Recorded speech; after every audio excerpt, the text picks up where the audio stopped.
জোরে কথা বলতে হবে। আমরা মুখাটা খুলি, দেখা যাক যদি উনি পুরস্কার পেয়ে যায় ইনশাআল্লাহ। আমরা আপনি সামনে থাকে, আপনার তো সারা পৃথিবীর লোক দেখবে। হ্যাঁ ইনশাআল্লাহ আমরা পরিমাপটা করে নেই।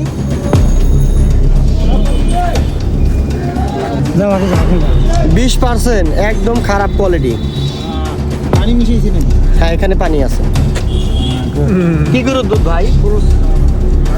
উনি কি নিজে নিয়ে আসছে না আপনি নিয়ে আসছেন? উনি নিজে পরীক্ষা করার জন্য নিয়ে আসছে? আপনি কিনছেন? কিনবো আর কি। আমার কথা আপনি আগে বুঝেন, কাছে নিয়ে আসো রে ভাই। প্রশ্ন হচ্ছে আমি আপনাকে কি করছি আপনি বুঝবেন। এই দুধটা আপনি কিনছেন জন্য পরীক্ষা করতে আনছেন তাই না? হ্যাঁ সেই জন্য নিয়ে আসছেন। উনি তো আমাকে নিয়ে আসেন না পরীক্ষা করার জন্য।